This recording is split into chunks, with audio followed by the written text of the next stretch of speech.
Boa noite. A história da humanidade é marcada por atos e gestos de racismo nas mais diferentes áreas. E o estádio de futebol acaba se tornando um campo propício para o surgimento de casos que nos deixam completamente estarrecidos. Xingamentos, gestos obscenos, arremesso de bananas tentam associar a imagem do jogador negro ao macaco ou a uma raça inferior. Caso emblemático é o do jogador Daniel Alves, do Barcelona, que após a agressão descascou a banana arremessada em sua direção e comeu. Mais recentemente, torcedores do Grêmio foram punidos por atos racistas, mas a lista de casos é enorme e abrange quase todas as nacionalidades. No Brasil, a legislação não distingue atos de racismo comuns daqueles praticados no futebol. O fato é que as atitudes de torcedores, de jogadores e até de dirigentes expõem o preconceito acentuado no mundo contra as pessoas de cor. Novembro é o mês da consciência negra, mas estamos antecipando debates sobre o racismo. E para o programa, convidamos Nadilson Silva, doutor em Sociologia e pesquisador da Unicap. Francisco Xavier dos Santos, professor de Educação Física do Centro Acadêmico de Vitória de Santo Antão. Hildo Neto, jornalista, assessor da FPF, Federação Pernambucana de Futebol. Você também pode participar do programa enviando perguntas, a sua opinião, pelo telefone 34236836, e-mail opiniãotvu@gmail.com e pelo Twitter @opiniãope. Este programa também é transmitido ao vivo pelo site da Rede Nacional de Ensino e Pesquisa, RNP. O endereço é video.rnp.br. Bem, boa noite a todos. Boa noite. Boa noite. O racismo está no futebol, mas ele é algo típico da sociedade contemporânea, né? E também desde o início da humanidade a gente escuta falar em casos de racismo. Ele é assim tão presente em outras modalidades esportivas quanto ele se apresenta no futebol? Nadilson, vamos começar com você. Boa noite. Eu acredito que sim. Eu acho que futebol, por ser mais emblemático, seria mais visível do que outros esportes, né? Aí se apresenta de forma mais forte. Mas eu acho que em todos os esportes você tem... Porque você não pode descontextualizar o esporte da sociedade, né? Então, se tem a sociedade racista, isso se coloca em todos os níveis.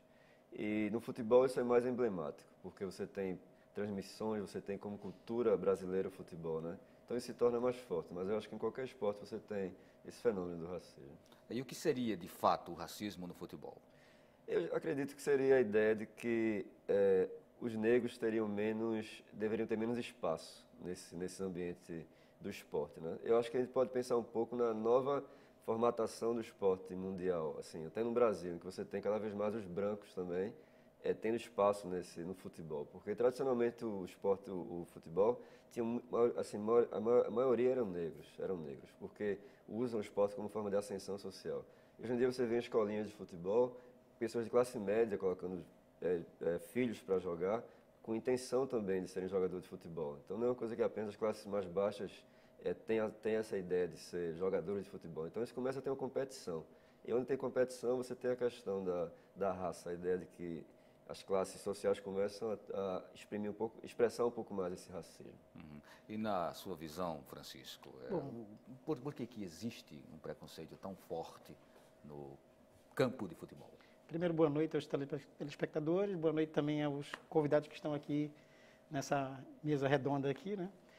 Na verdade, eu vou pegar uma carona aqui na Dilson e o Bourdieu vai dizer o seguinte, que se a gente quiser entender o esporte, as práticas esportivas, é preciso a gente entender a estrutura social que está por trás desse esporte, que sustenta esse esporte. Então, se a gente for pensar na sociedade brasileira, o racismo, na verdade, ele pode estar até de uma certa forma meio que camuflado na sociedade brasileira, mas a nossa sociedade ela é uma sociedade que ela apresenta esses traços, né? Tanto do racismo como do preconceito racial, né?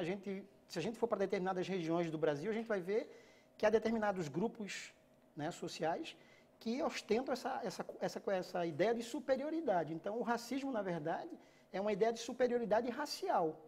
E aí, o futebol não estaria isento disso, o esporte não estaria isento disso, porque ele não está descolado da sociedade. Na verdade, ele faz parte da sociedade. Então, o que se manifesta no esporte nada mais é do que, como diz Bourdieu, que está presente na estrutura social. E como a gente poderia classificar o racismo no futebol? O que seriam considerados atos racistas? Bom, na verdade, eu penso um pouco mais amplo, né? A gente tem discutido muitas questões dos negros e eu acho que a temática de hoje volta muito mais pela questão do dia que está se aproximando aí, mas eu acho que a gente precisa pensar o racismo de uma forma muito mais ampla, né? Não só simplesmente atrelado às pessoas de pele negra, né? De pele escura, né? A pessoa que teria... Agora, no futebol, a gente tem visto isso de uma forma muito massificada, geralmente com as minorias, né? Por exemplo, é muito mais fácil a gente não vê, por exemplo, treinadores de futebol negros em grandes equipes do futebol brasileiro, né? Então, no futebol, eu acho que isso está muito marcado, principalmente, direcionado às minorias. E aí, por isso que a gente tem visto muito casos no Brasil voltado para jogadores de condição negra. Hildo, vamos tentar tipificar um pouco esses casos. Xingamentos, né? Xingamentos é uma coisa que parece que se banalizou, né? Então, é muito comum no estádio de futebol a gente ouvir, ter registro, né, de pessoas que xingam os jogadores. E o xingamento, ele é uma forma de demonstração racista por parte daquela torcida. Muitas vezes, boa noite aos companheiros aqui, ao telespectador, a emoção da torcida naquele momento, ela faz com que aquele torcedor que cometeu um ato racista, muitas vezes, ele esqueça daquilo até que ele está falando com o objetivo de desestabilizar o adversário.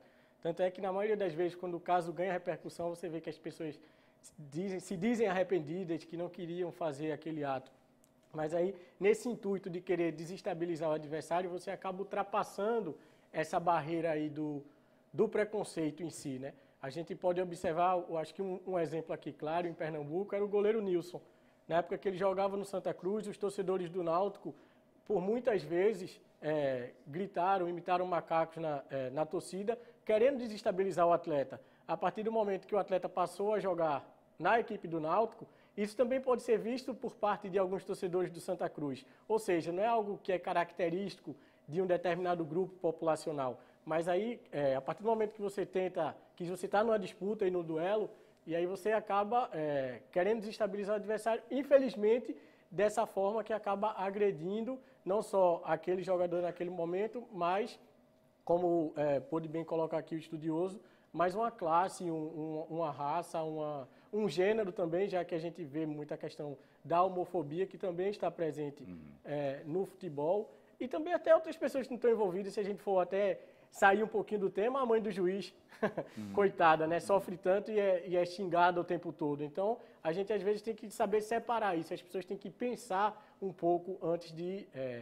se colocar, de se posicionar e de se manifestar dentro de um estádio de futebol. E aí eu trago uma pergunta. Vocês acreditam que, nesses casos, o torcedor ele está sempre consciente de que está cometendo um ato racista ou isso é intrínseco e, às vezes, tomado pela emoção, ele nem se dá conta de que aquilo que ele está fazendo é exatamente um ato racista, né, Nilson? Eu acho que pelo calor da emoção, às vezes você esquece que determinados xingamentos são realmente agressivos ou podem ser punidos.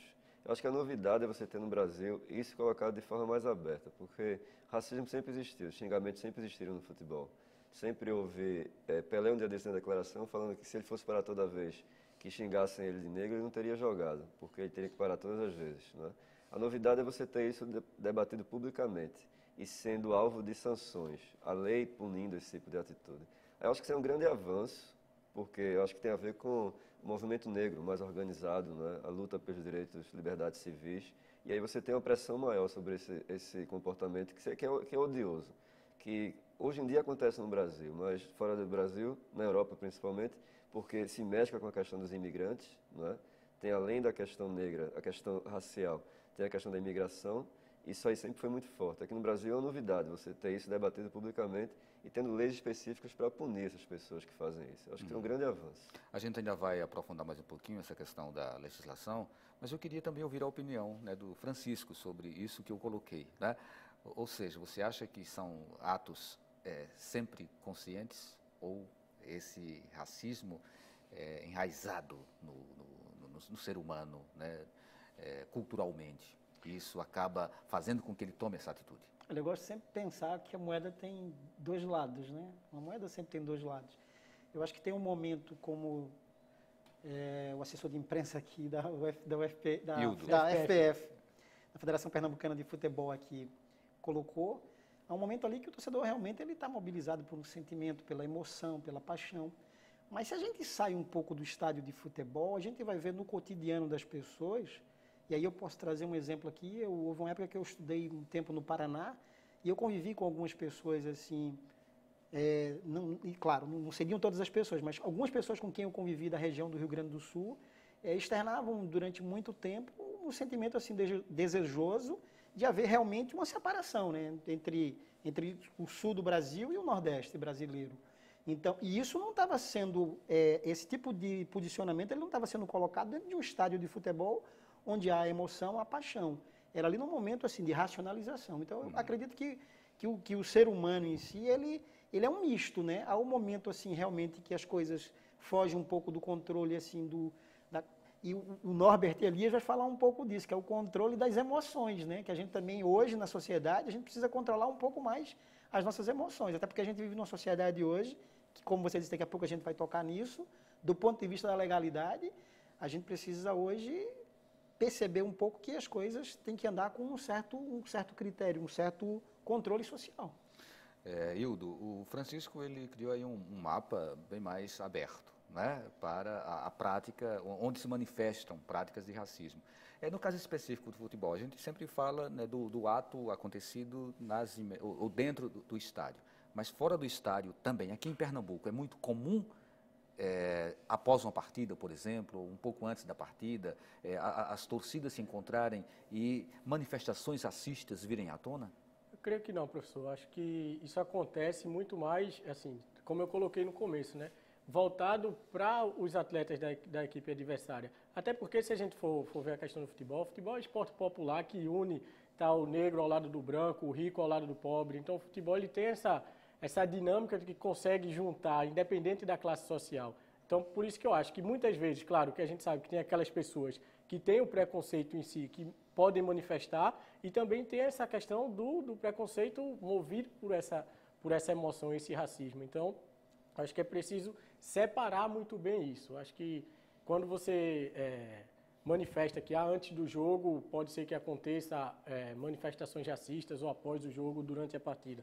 Eu acho que isso vai muito de cada um. E cada caso a gente tem que analisar de uma forma separada, porque a gente não pode generalizar. Se você disser a torcida do Grêmio foi punida, mas não foram todos os torcedores do Grêmio que estavam cometendo aquele ato contra o goleiro do Santos. Então, é preciso a gente saber separar muito bem isso e discutir o tema e levantar e, principalmente, fazer o alerta às pessoas que vão ao estádio de futebol ou vão às quadras de vôlei e de basquete, que a partir do momento que você está se colocando ali publicamente, você pode estar atingindo as pessoas. Então, é preciso que você tenha cuidado da forma como você vai se manifestar naquele momento.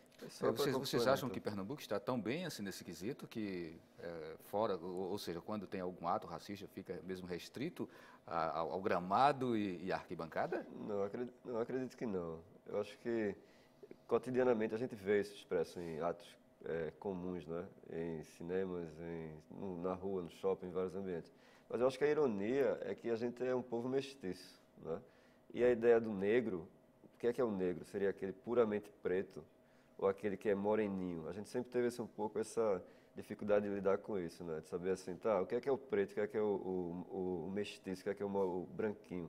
Então é uma certa ironia você chamar às vezes o outro de negro, né?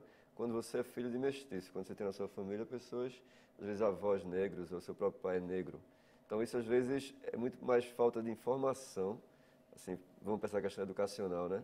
De base mesmo, para você se identificar com a sociedade, assim, saber que grupo social eu faço parte e por que aquele que é um pouco mais escuro do que eu é chamado de negro e é chamado de macaco. Quando eu tenho, às vezes, parentes negros, né, irmãos negros, muitas vezes, e não me coloco como tendo atitudes dessa forma. Né? Você se sente agredindo o outro, não, eu estou agredindo você mesmo, porque sua família é de negros.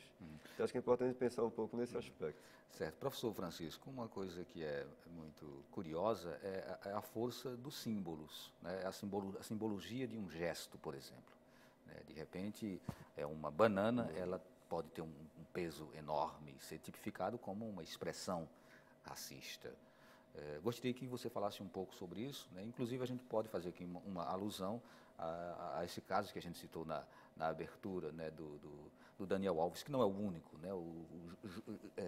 Jogar uma banana é uma coisa onde você utiliza um objeto, mas às vezes nem é um objeto que é jogado, às vezes é um simples gesto, é uma careta, né? É um gesto assim, é um gesto com o dedo, com a mão, sussurro, né? É um sopro, enfim. Ou seja, o que está posto na nossa mesa de discussão agora é a simbologia dos gestos como ato racista no futebol. Eu vou de novo voltar ao Pierre Bourdieu. Bourdieu fala muito da violência simbólica, né? Que muitas vezes ela não está tão clara. É preciso que a gente enxergue um pouco as engrenagens para perceber que por trás desse gesto se traz uma própria agressão. Eu não sei se eu vou me antecipar aqui numa questão, mas já como ele tocou aqui, eu fiquei pensando, quando ele falou na torcida do Grêmio, na garota lá que aparece com maior repercussão hoje na mídia nacional, né? Na verdade, ela acaba cometendo uma violência verbal, né, que acaba sendo uma agressão, que é um dano moral que acaba o Aranha sofrendo. Então, o gesto em si, em muitos momentos, depende muito de como também quem está sendo agredido recebe também, porque aí entra a questão da subjetividade, né? Porque tem coisas que não dá para você analisar do ponto de vista somente objetivamente. Aí, por isso que o Bourdieu vai dizer que tem muita da violência simbólica que é preciso que a gente comece a enxergar o que está por trás do gesto.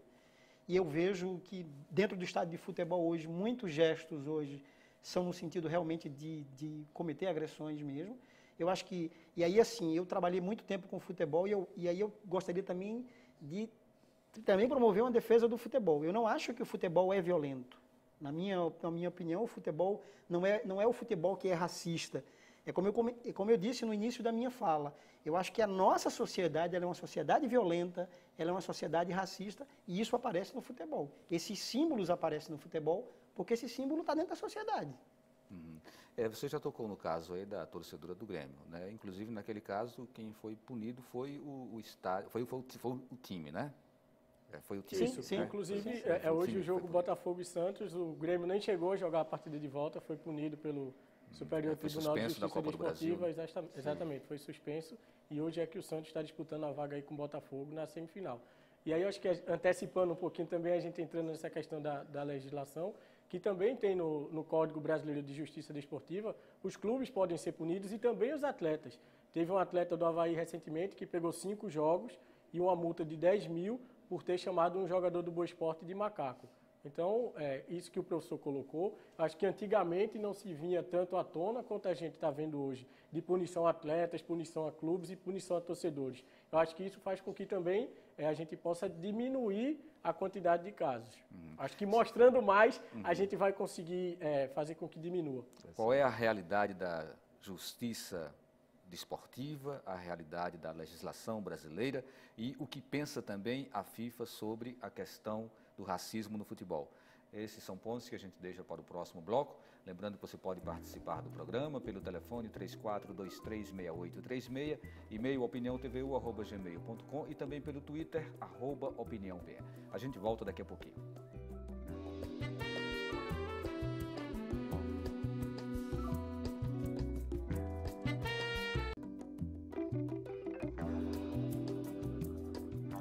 O Opinião Pernambuco está de volta e hoje estamos debatendo racismo no futebol. Para o programa, convidamos Nadilson Silva, doutor em Sociologia e pesquisador da Unicap. Francisco Xavier dos Santos, professor de Educação Física do Centro Acadêmico de Vitória de Santo Antão, CAV, UFPE. Hildo Neto, jornalista, assessor de imprensa da Federação Pernambucana de Futebol.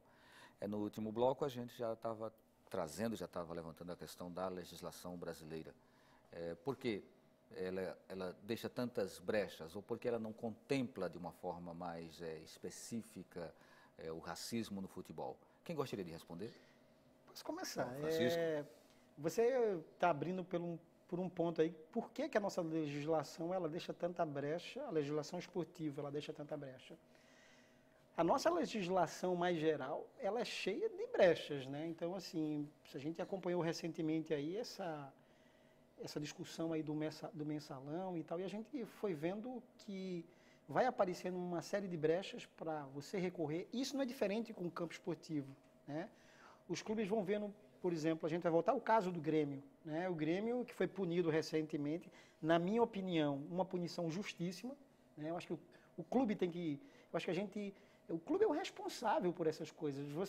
O estádio do clube, né? Houve uma discussão aqui em Pernambuco que a imprensa se sensibilizou muito com o Santa Cruz, e eu acho também que naquele momento quem tinha que ser punido era o Santa Cruz também. A gente precisa parar de...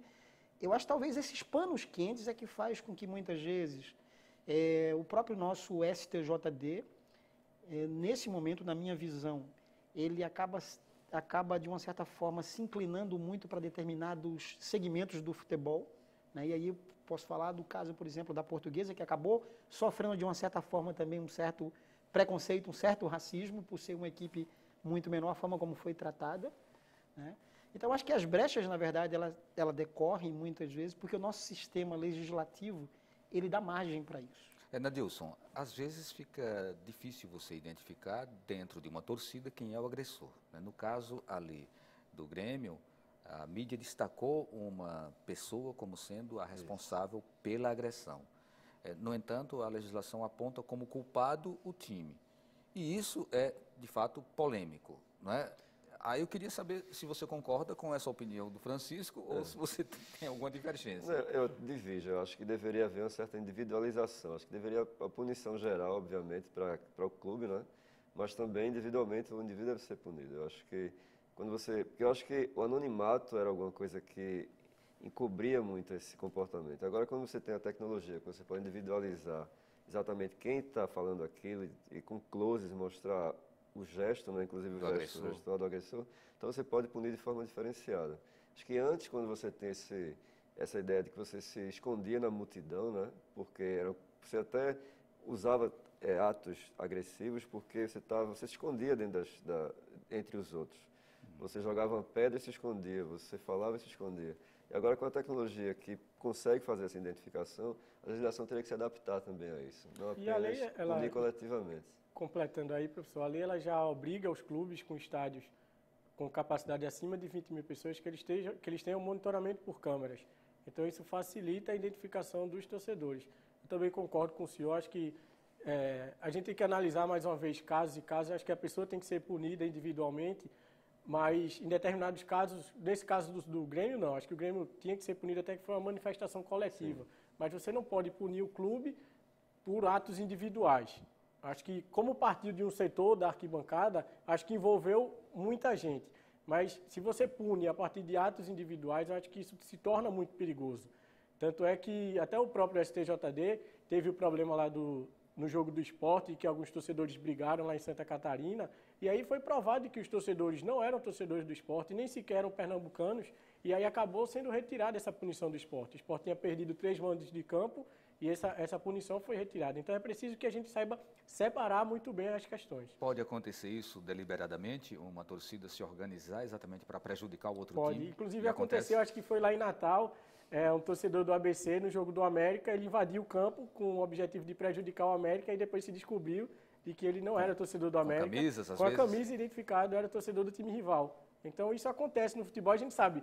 A emoção que a gente falou aqui, muitas vezes as pessoas perdem a noção de tudo por causa dessa paixão. Para complementar essa questão da individualização, houve um caso muito famoso, que é a questão dos hooligans ingleses. Então, a maneira que eles combateram os hooligans foi exatamente individualizar os mais agressivos. Mas aí infiltraram pessoas dentro da torcida e viram aqueles que estavam realmente responsáveis por determinados tipos de frases, de instigando a violência. Aí você, tratando exatamente desse indivíduo, você consegue desmantelar um certo sistema. Só completando, professor, e aqui a gente tem o juizado especial do torcedor. Nos jogos de futebol, os casos eles são julgados ali imediatamente. E é publicado tanto no site da CBF quanto no site da Federação os torcedores que são impedidos de entrar no estádio porque cometeram crimes, e aí incluindo também o racismo. E aí no horário das partidas eles têm que se apresentar lá ao juizado para realizar esses trabalhos comunitários e penas, dependendo da gravidade, claro, se não for o caso de cadeia, mas para cumprir essa pena realmente lá no juizado do torcedor. Francisco está Bom, querendo eu falar, gostaria de Francisco? fazer a vez do advogado do diabo, né? Certo. Já faz mais de 10 anos que nós temos mais de 10 anos da lei do Estatuto do Torcedor. E se a gente for pegar a lei item por item, nós não demos conta do Estatuto, né? Os clubes precisariam, por exemplo, a cada 10 mil torcedores no estado, nós precisaríamos ter um médico e 2 enfermeiros. Eu tenho conhecimento de vários jogos no Campeonato Pernambucano, por exemplo, da segunda divisão, que não houve jogo por falta de médico. Acesso, transporte público, né? Transporte, acesso para portadores de deficiência. Nós não conseguimos dar conta disso. Eu vou pegar um pouco aqui a palavra dele, que ele realmente partiu de um ponto muito positivo, que foi o futebol inglês, né? Você tem lá a Taylor Report, que foi uma lei inglesa lá, um relatório que houve depois do massacre que houve lá no estádio inglês, em Hillsborough. O que é que aconteceu? Os clubes, na verdade, a lei obrigou os clubes a investirem nos seus estádios, coisas que os nossos estádios, com exceção da Arena Pernambuco, as nossas praças de esporte no Brasil é de dar dó. Então, nós não temos essa capacidade de monitoração, por isso que eu acho que o clube, por exemplo, vamos pegar um caso aqui, para não fugir muito, vou ser bem sucinto, o caso do vaso que foi atirado lá no Santa Cruz. Por isso que eu disse que eu acho que o clube é que tem que ser punido, porque o vaso foi arrancado da casa do clube. Então, se a gente tivesse estádios com mais conforto, se a gente realmente cumprisse a legislação, que a gente nesse bloco está debatendo a legislação, talvez a gente não tivesse tanto atos de racismo, tantos atos de violência dentro dos estádios, dos nossos estádios. Bem, está feita a sua colocação. E aí eu queria resgatar um pouco a questão agora do Daniel Alves, né? Ou seja, ele recebe uma agressão e ele responde com uma outra agressão, como às vezes é muito comum, né? Você é agredido, você responder também agressivamente. E aí ele tem um gesto, que é o gesto de pegar aquela banana, né, e comer. Sim. A resposta para o agressor é essa, isso tem uma repercussão mundial. Vamos começar pelo Nadilson. Nadilson, como você avalia esse tipo de atitude? O jogador de futebol, ele precisa ser preparado lá na base para responder de uma forma elegante e correta a possíveis atos de racismo que ele venha a sofrer durante a partida? Assim, eu acho que, de forma geral, o negro tem que ser preparado. Assim, na verdade, contra o preconceito, todos devem ser preparados, principalmente os que são alvos do preconceito. Desde a escola, a família, tem que preparar o indivíduo para isso. Agora, eu acho que a resposta tem que ser à altura também. Eu acho que o gesto de Daniel Alves de comer a banana foi muito emblemático. Assim, eu acho que ele conseguiu ser mais agressivo até do que, assim, responder à altura da agressividade. Porque, de certa forma, ele disse, olha, ele assumiu a identidade negra, não é? Como que eu quero, eu sou macaco da forma como eu quiser ser e sou do jeito que eu sou mesmo. Ele não se sentiu acuado dessa forma, né? É aquela ideia assim que fala, assim, o negro, aquelas frases racistas que falam assim, o negro caga na saída, na entrada, sei lá. Aí o negro fala, eu cago onde eu quiser, eu sou negro, assumo minha identidade e pronto. Eu acho que o ato dele e a repercussão que teve esse ato foi exatamente nesse sentido. Assim, qual o problema de ser negro? Você é branco, tem a cor diferente, porque é superior a mim.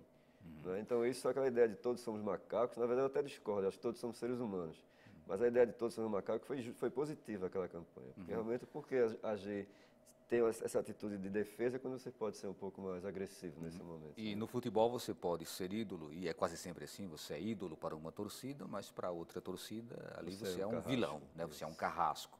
Inclusive, eu queria registrar aqui essa nota da revista Veja de abril. Diz, após a derrota por 1-0 para o Granada no Campeonato Espanhol, a primeira depois de 42 anos de vitória sobre o time andaluz, o Barcelona foi recebido com protestos pela torcida. O atacante Neymar não foi poupado pelos torcedores, que insultaram o brasileiro com gritos racistas. Assim que Neymar saiu do ônibus da delegação, os torcedores passaram a emitir sons de macacos. Aqui não fala de uma reação, sim, sim. Né? Muitas vezes assim, a gente não tem também o registro de qual é a reação do jogador. Mas a reação, Nadilson, você coloca que deve ser, né, de grande tranquilidade, a altura. Né? O conceito de altura é subjetivo. Claro. Eu queria te ouvir, Hildo. De que forma o jogador ele deve ser preparado para reagir ou para lidar com essa situação? Acho que tem uma frase de Gandhi que eu gosto muito, né? Seja a mudança que você quer ver no mundo. Então, se você responde uma agressão física com outra agressão física, que mudança você está fazendo no mundo? Eu acho que você se preparar para receber uma agressão é muito difícil. E aí eu concordo um pouco com aquilo que o professor falou. Eu acho que o gesto dele, ele podia pegar a banana e jogar de volta para o torcedor. Não, mas ele comeu. Eu acho que ele foi tão inteligente ao ponto de conseguir superar a agressão que ele sofreu. Você preparar um jogador, aí a gente vai entrar no começo do debate, onde o professor disse que muitas vezes garotos de baixa renda utilizam o futebol como ascensão social. E a gente sabe que esses garotos de baixa renda não têm acesso a uma educação tão qualificada quanto deveria e quanto tem direito. Então, é muito difícil você orientar o jogador de você chegar e dizer, ó, se acontecer determinado ato, você tem que agir dessa forma. A gente sabe que é muito difícil. Só você estando lá naquele momento para você saber de que forma você vai reagir. Então, é um pouco difícil. Aí entra na questão do que o Francisco falou, de você ter profissionais capacitados para estar trabalhando com os garotos. Acho que ele falou isso, inclusive, fora do ar, não foi nem no ar, mas aí trazendo a discussão agora para o ar.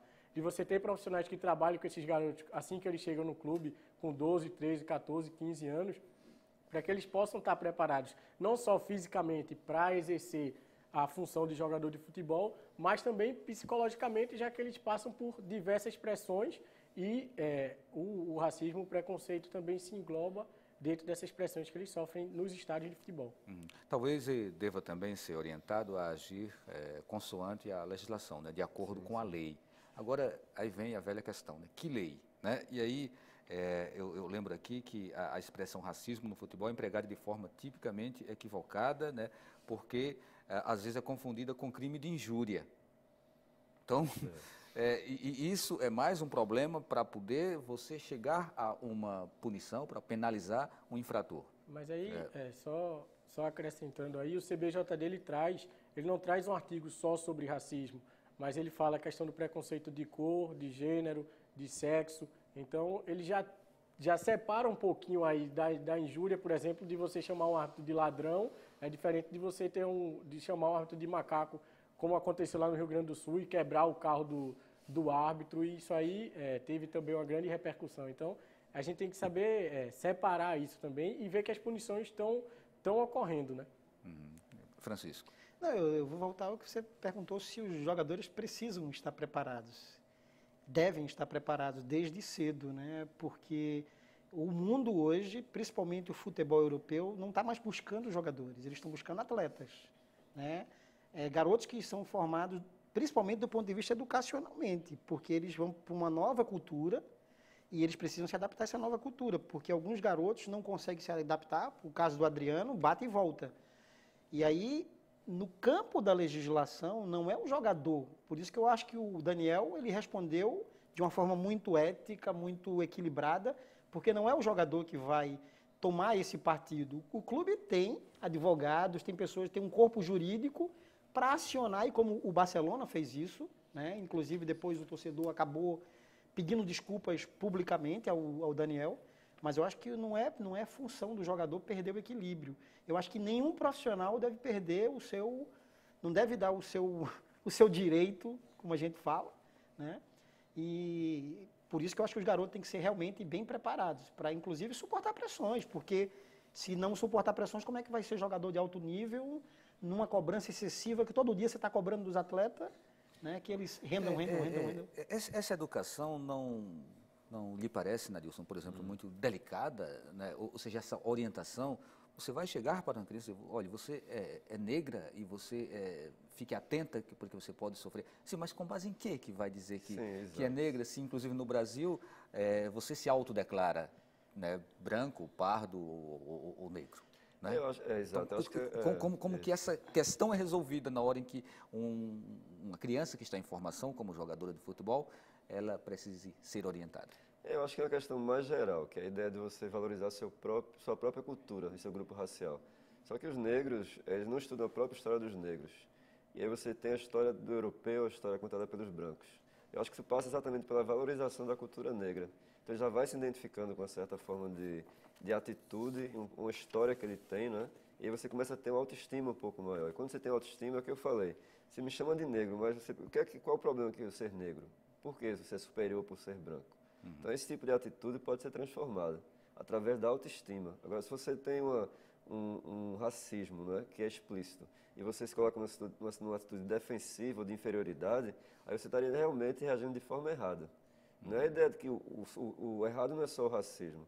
Às vezes é a maneira como você recebe isso de forma passiva e não de forma altiva, como deve ser. Isso é questão educacional mesmo. E os treinadores de futebol, né? Há indicações de que a grande maioria dos treinadores de futebol, principalmente em clubes europeus, é composta por brancos.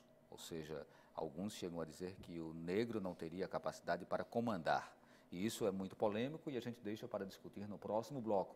Lembrando que você pode participar do programa com a sua opinião ou com a sua pergunta através do telefone 34236836, pelo e-mail opiniãotvu@gmail.com e também pelo Twitter, @opiniãopr. Até...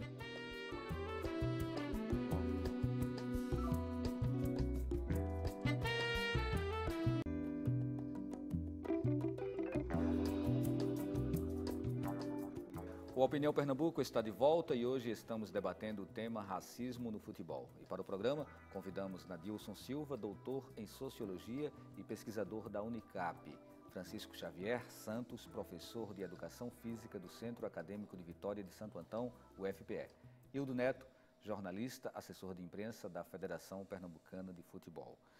Bem, a gente estava comentando no finalzinho do último bloco sobre a dificuldade de ascensão de alguns jogadores negros, né, e a difícil aceitação por parte de algumas agremiações. Por que isso acontece, professor Francisco? Na verdade, a gente vai passar por uma outra série de ocupações profissionais. Só recentemente a gente teve um ministro do Supremo Tribunal Federal de cor negra, né? Recentemente a gente teve uma presidente mulher. Os grandes cargos públicos no Brasil a gente não vê nas mãos de pessoas negras, né? A sociedade, na verdade, ela é muito ainda fechada, é uma sociedade muito tradicional, assentada num tradicionalismo muito arraigado mesmo.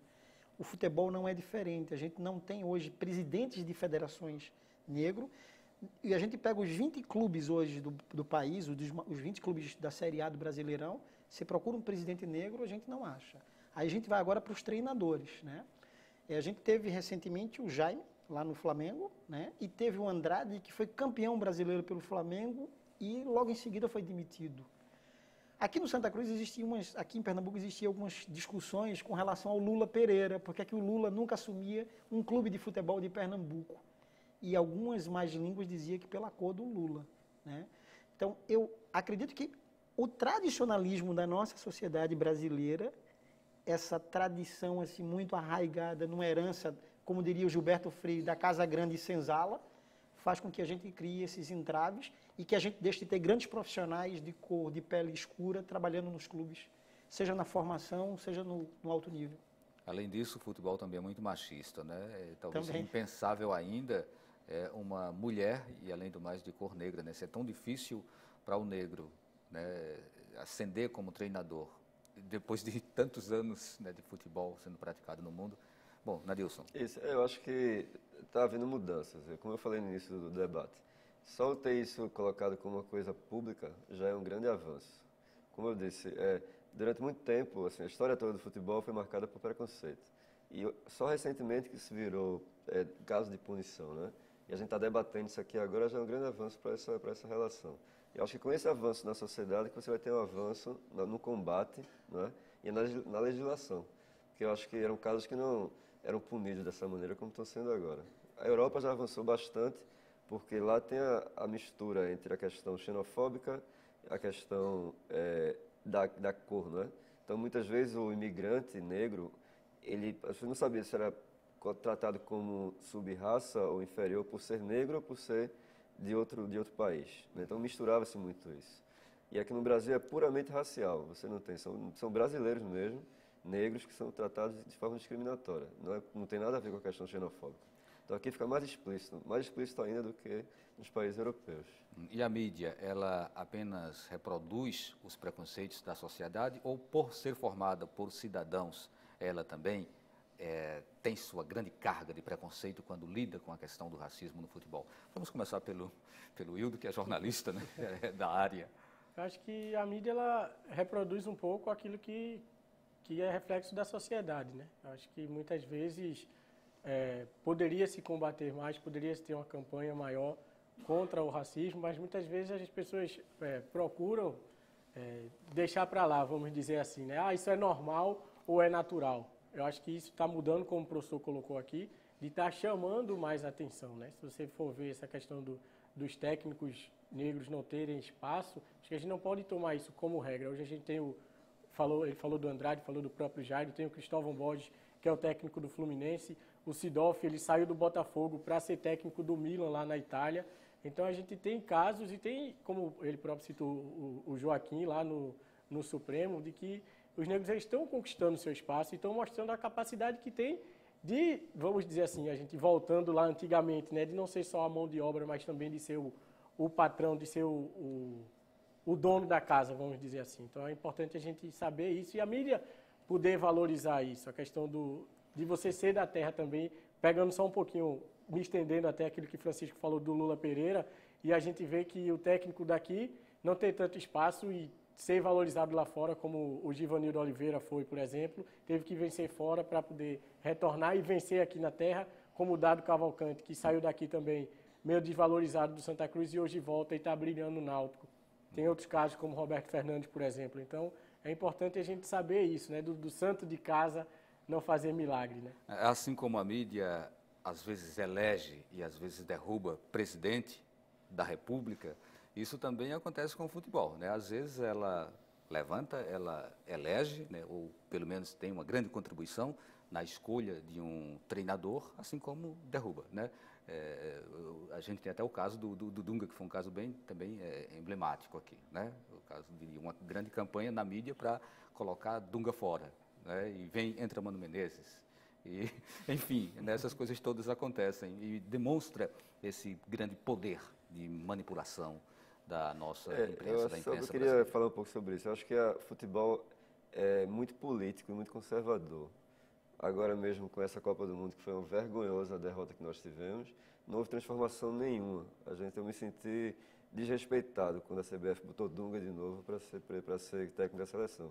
Que a gente esperava uma grande mudança no futebol, né? Simplesmente tratam de qualquer jeito, fazem de qualquer jeito, continuam no mesmo tipo de esquema, fazendo jogos amistosos patrocinados pela Nike e não há repercussão nenhuma, não há debate nenhum sobre isso. Então acho que isso reflete todo esse conservadorismo do futebol. Então a legislação para mudar em relação a punições, né, demora muito mais tempo também, porque há um conservadorismo intrínseco na estrutura do futebol. Certo. Eu queria, de certa forma, retomar um ponto que a gente tocou nele, assim, meio superficialmente, mas que já tocou, que é a questão da xenofobia. E aí traria o caso dos Jogos Olímpicos da China, dos Jogos da Juventude da China, onde os jogadores da Nigéria foram impedidos de participar porque o país estaria tendo o surto de ebola. O que está por trás disso? É apenas uma questão xenofóbica? É a questão racista? É a questão de ser pobre? Era realmente medo da doença? Uma doença que ainda estava, né, iniciando, não estava inclusive no estágio, né, tão grande como se encontra hoje. Então, Francisco. Eu acho que primeiro a gente tem que pensar que a dimensão que o esporte hoje tomou, ele hoje se tornou um negócio, né? Então, o que circula de cifra aí é uma coisa, às vezes, de assustar. Então, para os grandes investidores, que eu acho que a gente precisa começar a conversa por aí, não seria interessante naquele momento você ter esse grupo de indivíduo ali, porque acabaria, de uma certa forma, criando um certo engasgo para os grandes investidores. Por trás disso, você tem o preconceito racial, né? Porque eu não sei se houvesse uma grande epidemia nos Estados Unidos, uma grande potência americana, se teria coragem de deixá-la fora de uma Olimpíada, né? A gente pegar uma Alemanha hoje também, se houvesse algum surto, então é muito mais fácil a gente pegar as minorias, né? E aí, de uma certa forma, você criar alguns argumentos, que aí seria... Porque a gente sabe que não é toda a África que está contaminada hoje com ebola, né? Então a gente precisa também desenviesar um pouquinho esse discurso.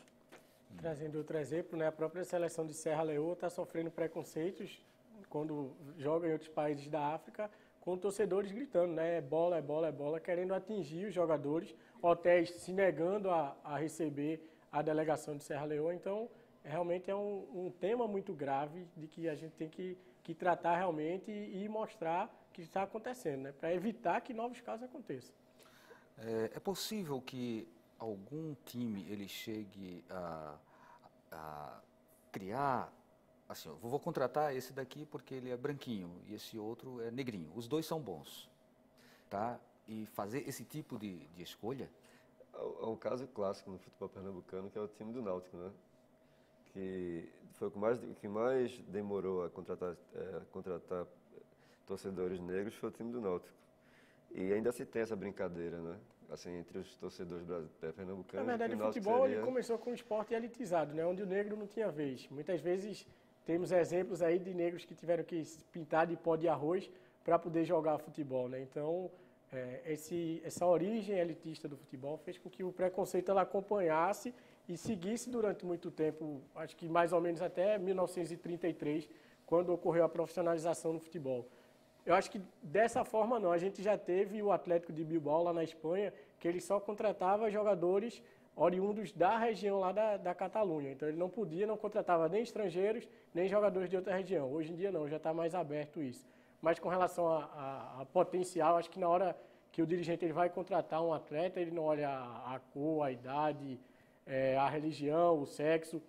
Na verdade, ele quer resultado dentro de campo. Então, acho que a gente ainda já passou dessa fase, vamos dizer assim, de dizer, não vou contratar determinado jogador porque ele é preto ou porque ele é homossexual. Então, só para a gente tentar assim, refrescar a memória, se a gente fosse identificar os maiores craques, ou alguns dos grandes craques do futebol brasileiro, a gente vai perceber que essa grande maioria também é de cor, né? Se a gente citar Pelé, o negro, o mulato, né? Pelé, o Garrincha, o próprio Romário, o Ronaldinho, Rivaldo, o Neymar agora, claro. Enfim, tem aí todo um valor, né, do negro que de repente as pessoas até esquecem, né, claro, que essa pessoa tem cor, ela perde cor, porque o valor que ela passa, o valor simbólico do ídolo, do atleta, acaba se sobrepondo. Claro. É isso? Eu concordo também com ele aqui. Eu acho que no estágio que o futebol hoje vive, o futebol hoje não dá para a gente esconder. O futebol hoje é um futebol de espetáculo, é um futebol de mercado, é um futebol que virou negócio. Não tem como a gente negar isso. Então, pode acontecer por exemplo, leste europeu. Os torcedores do leste europeu, na verdade, eles têm uma aversão profunda a jogadores de pele escura. Mas não são os torcedores quem contratam, são os presidentes de clubes. Então, você tem no leste europeu muitos jogadores negros hoje, muitos, porque, na verdade, o que se está em jogo é o resultado em campo, porque é isso que dá retorno em termos de marketing, em termos de parceiros comerciais e em termos de conquistas, porque o futebol só vive disso hoje. O futebol no alto nível vive disso. No entanto, foi necessário que o vice-presidente da FIFA, né, o Jeffrey Webb, ele fizesse algumas declarações assim, bem duras, né? E, inclusive, eu trouxe aqui um texto que eu peguei da ESPN no UOL. Então, Jeffrey Webb, vice-presidente da FIFA e chefe do Comitê Antidiscriminação da entidade, declarou em entrevista coletiva, em 8 de outubro, agora recentemente, né, em Londres, acreditar que deveria ser inserido na Grã-Bretanha um sistema de cotas que exigisse a maior presença de afrodescendentes no meio. São 92 clubes e apenas 2 com técnicos de cor.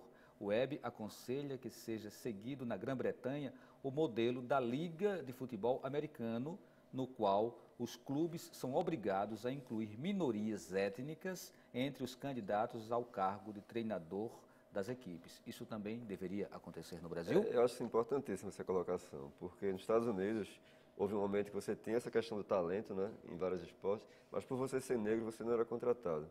Então isso foi necessário fazer esse tipo de legislação. Ela tem que saber se na Europa é esse caso mesmo, se existem talentos em todos os segmentos, né? E alguns não são porque não são contratados por serem negros. Isso é que a gente tem que identificar.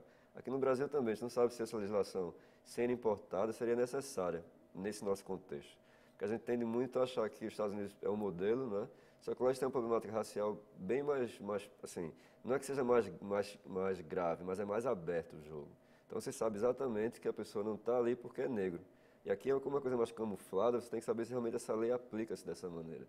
Porque aqui tem outros aspectos, assim, outras variáveis a você considerar. Hildo, o que é que a Federação Pernambucana faz para combater Acho que o racismo aqui em Pernambuco? Não só a Federação Pernambucana, quanto a FIFA, quanto a CBF, elas têm campanhas voltadas justamente para alertar os torcedores contra essa questão do racismo. Poderia citar alguma campanha da Federação Vamos lá, os Pernambucana? árbitros, eles entram em campo com o distintivo "somos iguais", preto e branco. E aí, no caso, as letras com as cores trocadas também. Algumas vezes os atletas também entram com faixas para que possa chamar a atenção dos torcedores para isso também. Então, e tem outro caso muito interessante, que a federação ela realiza um campeonato em parceria com a CUFA, que é a Central Única das Favelas. E aí são campeonatos em comunidades carentes do Recife, onde os torcedores, no caso os atletas e os pais, eles recebem uma cartilha e recebem orientações também de como torcer. E o racismo é um desses pontos abordados também, assim como a questão das torcidas organizadas, que é um mal hoje que existe no futebol. De você dizer que você não precisa se envolver com aquilo para estar torcendo pelo seu clube, de você não precisa ser violento, que você não precisa usar drogas. Então, esse trabalho que vem começando desde cedo lá, para que isso possa ser reflexo no futuro, que não possa acontecer novos atos racistas, não só aqui em Pernambuco, quanto no Brasil, quanto no mundo, né? Eu particularmente, quer dizer, eu estou aqui no papel de mediador, mas particularmente assim, eu tenho visto pouca expressão dessa consciência antirracista da Federação Pernambucana, principalmente na mídia, né? A gente não vê isso sendo colocado de uma forma mais presente, sabe, mais constante, né, nos meios de comunicação. Talvez por trás disso esteja também o próprio preconceito que é inerente a quem faz a mídia local. Você acha que esse tipo de campanha, né, que o Hildo está falando é suficiente? Vê bem, eu acho louvável até o Hildo estar aqui hoje claro, e ele até tocar nessa campanha que a federação tem desenvolvido, porque eu acho que não é só você, por exemplo, nós dois não temos, não sei se você tem conhecimento, também não tenho, e aí talvez seja, e aí ele como assessor de imprensa sai daqui com essa ideia, né, de tentar ver mecanismos que possa dar maior visibilidade a esses projetos hoje. Que são importantíssimos. Né? A federação pode ter prismas dentro dos estádios, não sei se hoje mudou, não tem mais, né? O campeonato ele é vendido tudo completo. Então não sei, mas assim, por exemplo, os grandes parceiros da federação, as próprias rádios, eu acho que, como você falou, você tocou numa coisa aqui sobre a mídia, eu acho que a nossa mídia hoje, ela ainda precisa melhorar em muitos aspectos, na minha opinião, né? Uma delas seria isso aqui, né? Você dá visibilidade a coisas, porque é claro que a gente sabe que a mídia também vive do próprio mercado também, mas eu acho que, de uma certa forma, precisa dar visibilidade a esses tipos de projetos sociais que a federação tem desenvolvido e que eu acho que precisa ganhar força, precisa ganhar projeção e a gente passar a conhecer também. Só entrando um pouquinho nessa questão da mídia, a gente vê muita questão do resultado, né? O Francisco até estava falando fora do ar a questão das categorias de base. Você vê, são realizadas várias categorias de base, mas você não vê campeonatos, mas você não vê isso na mídia, porque a mídia ela foca no resultado e foca lá em cima. Aí você pergunta, como é que você vai mostrar um garoto do sub-15, sub-17, para que ele possa ter essa visibilidade se a mídia não tem interesse de mostrar aquilo? Então, programa chegando ao final. Muito obrigado, Hildo, pela sua participação. Obrigado, eu agradeço a todos. Acho que o debate foi muito enriquecedor. E assim a gente sai com sugestões, se vocês acham que a gente tem que mostrar mais, falar sobre esse tema ou outros temas. Acho que o futebol também é utilizado como essa ferramenta de divulgação, que a gente possa também fazer isso. Francisco. Eu também agradeço também, é sempre bom a gente cruzar com outros atores da sociedade para a gente poder discutir um pouquinho, né? A gente está ali às vezes trancado na pesquisa e precisa também ir para o campo. E esse aqui para mim é um campo, né? Um campo de pesquisa. Adilson? Obrigado pelo convite, eu acho que foi bastante esclarecedor também. E eu acho que a gente tem que ampliar cada vez mais esse debate. Eu acho que é um avanço a gente estar debatendo a questão do racismo no futebol, né? Coisa que não se fazia há muito tempo no Brasil. Eu acho que isso é um grande passo a gente está dando para... Então, obrigado a todos vocês. Hoje nós ficamos devendo as perguntas, tivemos um problema na comunicação, mas isso fica para o próximo programa. Então, a todos, uma boa noite e até lá.